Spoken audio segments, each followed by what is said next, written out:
बहू, कुछ सालों पहले की बात है। मैं ससुराल में बिल्कुल घुल मिलकर रहना ही पसंद करती हूँ, पर उस रोज शायद जेठ जी और जेठानी जी ने कुछ बातें गुस्से में सास को बोल दी थी, तो अम्मा थोड़ा उदास थी। अम्मा को उनकी बातें काफी बुरी लग गई। क्या बात थी, इसकी जानकारी मुझे नहीं हो पाई थी। दोनों लोग यानी कि मेरे सास ससुर हमसे भी उस दिन से कम ही बोल रहे थे, जो कि मुझे बिल्कुल अच्छा नहीं लग रहा था। एक दिन जब नहीं रहा गया तो हमने उनके कमरे में जाकर पूछ लिया, क्या हुआ अम्मा, बात ही नहीं कर रही हो हमसे, हमसे भी नाराज हो क्या? अम्मा ने तो ना कहा, पर ससुर जी कहने लगे, नहीं बात कोई नहीं है, पर एक बात जो बहुत जरूरी है वो कहनी है। मैंने बोला, हाँ कहिए।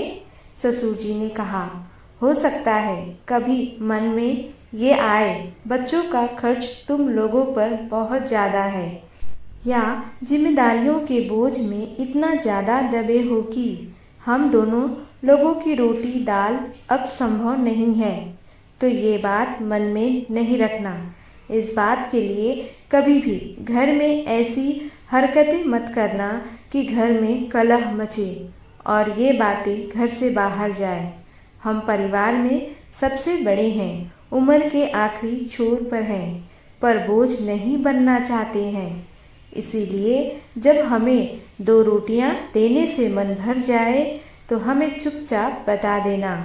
हम कहीं भी बाहर किराए पर मकान ले लेंगे और दोनों लोग किसी तरह जीवन यापन कर लेंगे, पर इस उम्र में हमसे ये कहकर लड़ना मत कि 2 रोटियों के मोहताज हैं हम, और हो सके तो अब हमारी बातों का बुरा भी मत मानना। गुस्सा आए मन में तो उसे भूलने की कोशिश करना, क्योंकि अब हम खुद नहीं जानते क्या सही है क्या गलत है। अब दुनिया बदल गई है। हो सकता है जो हमें सही लगे वो आज के समय के अनुसार गलत हो, और ये बात तुमसे इसलिए कह रहे हैं क्योंकि तुम बहू हो। तुम अगर चाहोगी तो ये बातें मात्र बातें ही रह जाएंगी, मुद्दा नहीं बनेगी। ससुर जी की बातों को सुनकर मैं थोड़ा भावुक हो गई और मैंने कहा कि जमाना कभी भी इतना नहीं बदलेगा कि माँ बाप की सेवा या 2 रोटियां बच्चों का एहसान हो जाए। ये सदैव हम बच्चों का फर्ज ही रहेगा।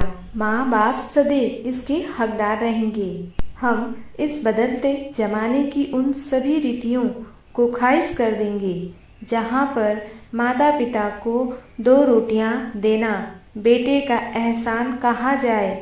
आप निश्चित रहिए, हमारे माँ बाप और आपकी परवरिश इतनी भी घटिया नहीं है। बस इतना कहकर मैं अपनी आंखों में आंसू भरे हुए कमरे से बाहर आ गई और ये बात जेठानी से भी बताई।